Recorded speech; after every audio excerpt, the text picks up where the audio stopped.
வணக்கம். நான் கண்ணன் பேசுகிறேன்.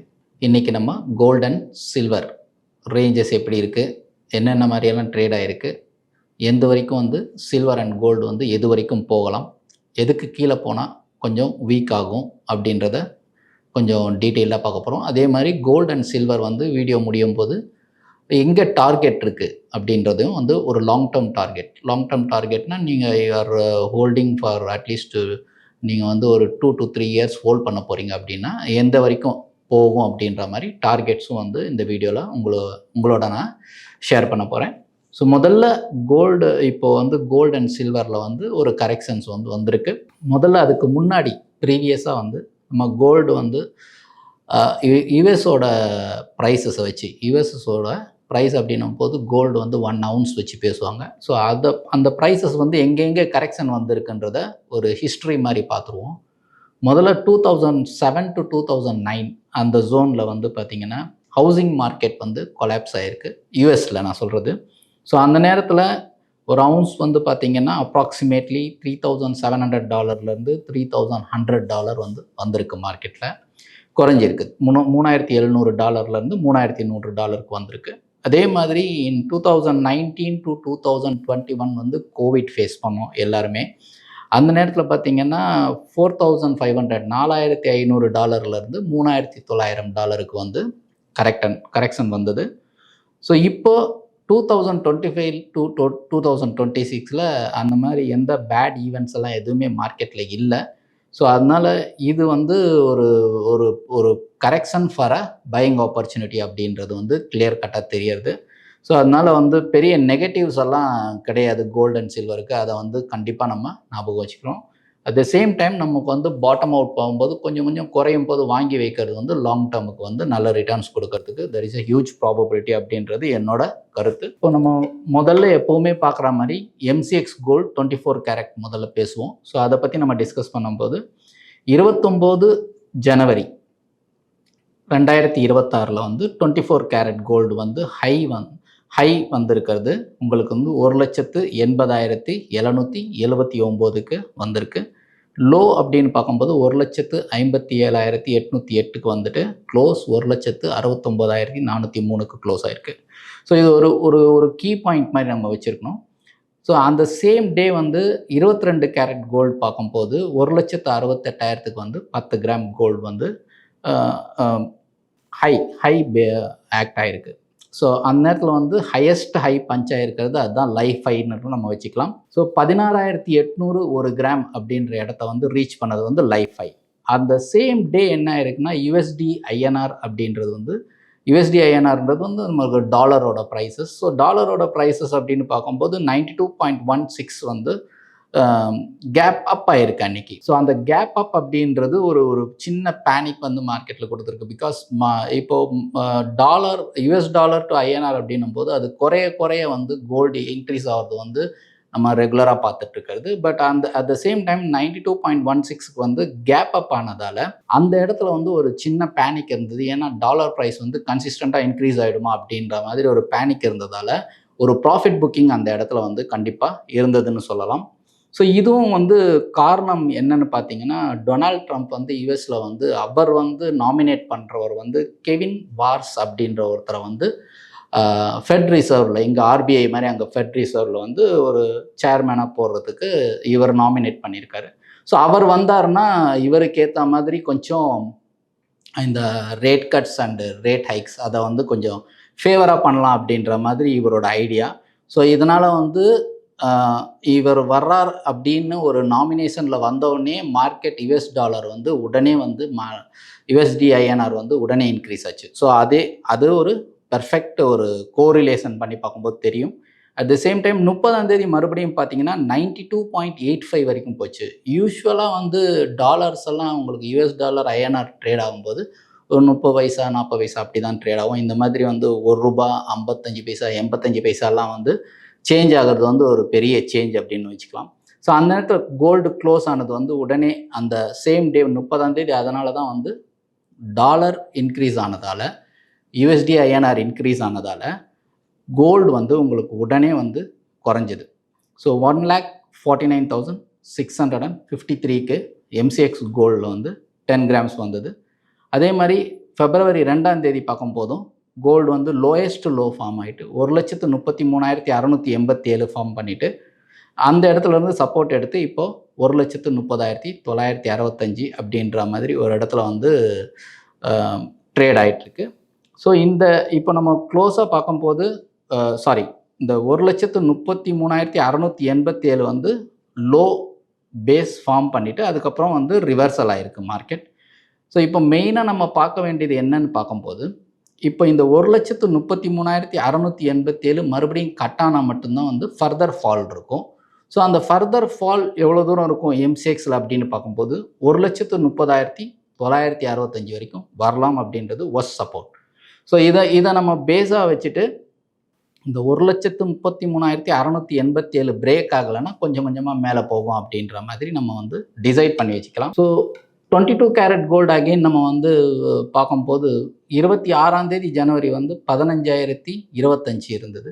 27 ஜனவரி 14,960 இருந்தது. இது சொல்கிறது வந்து நான் வந்து இந்த வாரத்துக்கு முந்தின வாரம் இருந்த ப்ரைஸ் டீட்டெயில்ஸ். 15,025 வந்து 26 ஜனவரி, 27 ஜனவரி 14,960, 28 ஜனவரி 15,610, 29 ஜனவரி 16,800. அதுதான் வந்து 29 ஜனவரி தான் நான் சொன்னது வந்து USD/INR வந்து ப்ரைஸ் வந்து ஜம்ப் ஆச்சுன்னு சொன்னது. அந்த நேரத்தில் வந்து எக்ஸாக்டாக இது பார்த்தீங்கன்னா 16,800 வந்து நமக்கு வந்து ஃபார்ம் ஆச்சு கோல்டில் ஹையஸ்ட்டு ப்ரைஸ், அதுதான் லைஃப் ஹை. 30 ஜனவரி 15,850, 31 ஜனவரி 14,900.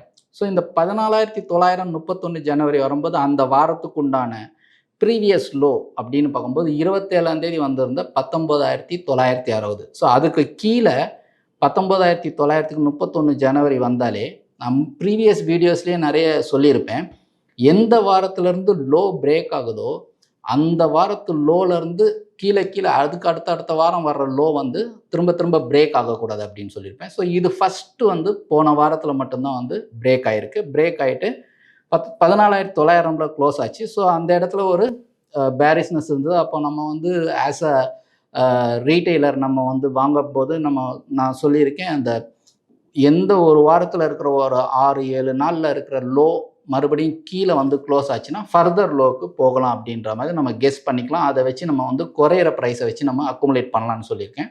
ஸோ அது மாதிரி 1 February வந்து அகைன் 14,900 14,900 தான். 2 February வந்து 13,950 வந்தது. ஸோ அது ஆல்மோஸ்ட் வந்து ஒரு 1,000 rupees கிட்டவே வந்து உங்களுக்கு 1 கிராமுக்கே வந்து 2 February வந்து லோ வந்திருக்கு. 3rd February வந்து 14,270, 4th February வந்து 14,900, 5th February இன்னைக்கு 14,320. ஸோ இப்போ இந்த வாரத்தில் நம்ம கால்குலேட் பண்ணி பார்க்கும்போது 13,950க்கு கீழே போனால் மட்டும்தான் வீக் ஆகும். ஸோ இந்த மாதிரி 13,950க்கு கீழே போகும்போது அகெயின் டவுன் சைட் வந்தால் எவ்வளோ தூரம் போகும் அப்படின்னும் போது நம்ம எம்சிஎக்ஸில் அந்த 1,30,965 வரைக்கும் வரும் அப்படின்ற மாதிரி நம்ம ப்ரீவியஸாக சொன்னேன். 1,33,687 சப்போர்ட் எடுத்துகிட்டு மேலே போயிருக்கு. ஸோ அகெயின் அந்த சப்போர்ட்டை உடைச்சிக்கும் பட்சத்தில் 1,30,965 வரும்னு சொல்லியிருக்கேன்.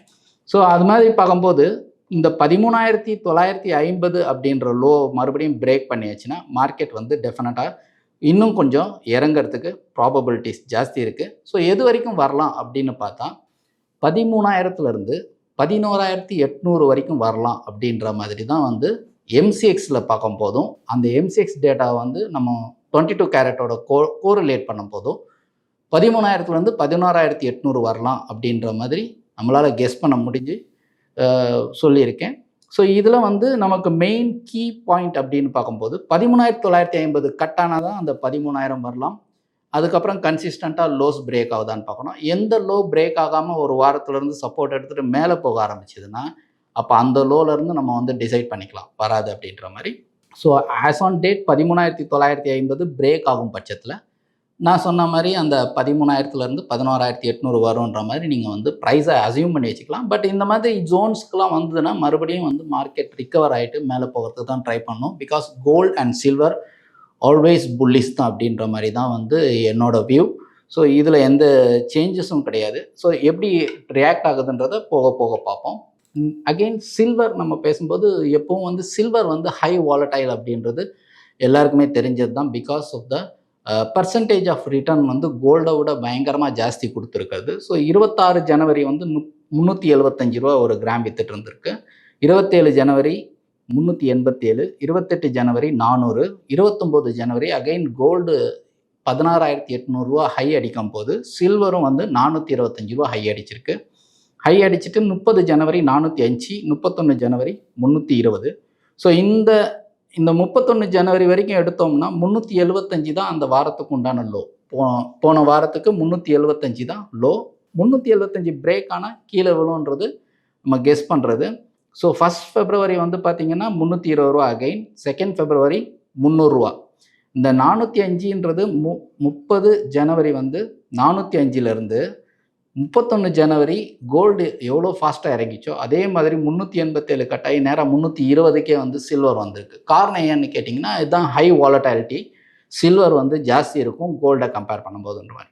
ஸோ செகண்ட் ஃபெப்ரவரி அகெயின் 300லேயே இருந்திருக்கு. தேர்ட் ஃபெப்ரவரி வந்து 280. நான் இப்போ நடந்துட்டு இருக்கிற வாரம். ஃபோர்த் ஃபெப்ரவரி வந்து 320. ஃபிஃப்த் ஃபெப்ரவரி வந்து 300 ருபீஸில் இன்னைக்கு 300 ருபீஸில் ட்ரேட் ஆகிட்டுருக்கு. ஸோ சில்வர் பொறுத்தளவுக்கு நம்ம கெஸ் பண்ணுறது என்ன அப்படின்னா, இப்போ இந்த வாரத்துக்கு உண்டான லோ இப்போ வரைக்கும் இருக்கிற லோ வந்து 280. ஸோ 280 கட் ஆகும் பட்சத்தில் டெஃபினட்டாக சில்வர் 250 to 210 வரதுக்கு that is a huge probability. So இதையும் நம்ம மைண்டில் வச்சுருக்கும் போது இதை அக்குமுலேட் பண்ணுறதுக்கு நம்மளுக்கு வசதியாக இருக்கும். கோல்டும் கண்டிப்பாக மேலே தான் போகும் 100%. அந்த பாட்டம் அவுட்டில் வந்து கொஞ்சம் ரிகவர் ஆக ஆரம்பிச்சதுன்னா டெஃபினட்டாக வந்து மேலே தான் போகும். பட் 2026 வந்து 2026 வந்து பார்த்தீங்கன்னா பர்சன்டேஜ் ஆஃப் ரிட்டர்ன் வந்து 2025 கொடுத்த அவ்வளோ ஹையஸ்ட் ப்ராபபிலிட்டி கொஞ்சம் கிடைக்காது, கொஞ்சம் கம்மியாக கிடைக்கும். பட் ஸ்டில் ஒரு ஓவரால் லாங் டேர்ம் பெர்ஸ்பெக்டிவில் பார்க்கும்போது டெஃபினட்டாக வந்து நல்ல ரிட்டர்ன் கொடுக்கறதுக்கு there is a huge probability அப்படின்னு தான் சொல்லணும். ஸோ சில்வர் வந்து நான் சொன்ன மாதிரி இப்போ மறுபடியும் 280 பிரேக் ஆனால் 250 to 210க்கு there is a huge probability. So அந்த இடத்துல வரும்போது நம்ம மெதுவாக அக்குமுலேட் பண்ணிவிட்டு for a long term perspective டெஃபினட்டாக வந்து மூவ் ஆகிறதுக்கு நிறைய ப்ராபபிலிட்டி இருக்குது. சில்வர் எவ்வளோ தூரம் போகும்? கோல்டு சொன்ன மாதிரி சில்வர் இப்போ கோல்டு பொறுத்த அளவுக்கு ஒரு 2 to 3 இயர்ஸில் நீங்கள் வந்து பார்க்கும்போது ஒரு பவுண்ட் அட்லீஸ்ட் 2,50,000 3 lakh வரைக்கும் போகலான்றது வந்து எல்லோரோட கணிப்பு. அதுதான் நான் உங்களோட ஷேர் பண்ணுறேன். ஸோ கோல்டு பொறுத்தளவு ஒரு பவுண்ட் 2,50,000 3 லட்சம் வரைக்கும் போகலாம். அதே மாதிரி சில்வர் 10 கிராம் கால்குலேட் பண்ணுறோம்னா இந்த 10 கிராம் சில்வர் உங்களுக்கு வந்து அரவுண்டு 5 lakh to 6 lakh போகிறதுக்கு there is a huge probability. அப்படின்னும் போது சில்வர் பெர் கிராம் வந்து 500லேருந்து 600 போகிறதுக்கு நிறைய ப்ராபபிலிட்டி இருக்குது. ஸோ அதனால் டெஃபினட்டாக முடிஞ்ச அளவுக்கு கொஞ்சம் கொஞ்சமாக சேவ் பண்ணுறது வந்து புத்திசாலித்தனம் தான் நினைக்கிறேன். நன்றி, வணக்கம். மேலும் ஈடி தமிழ் சேனல்ல வரப்போகும் பிசினஸ் மற்றும் அது ரிலேட்டடான வீடியோவை பார்க்க உடனே கீழே இருக்க சப்ஸ்கிரைப் பட்டனை கிளிக் பண்ணுங்க.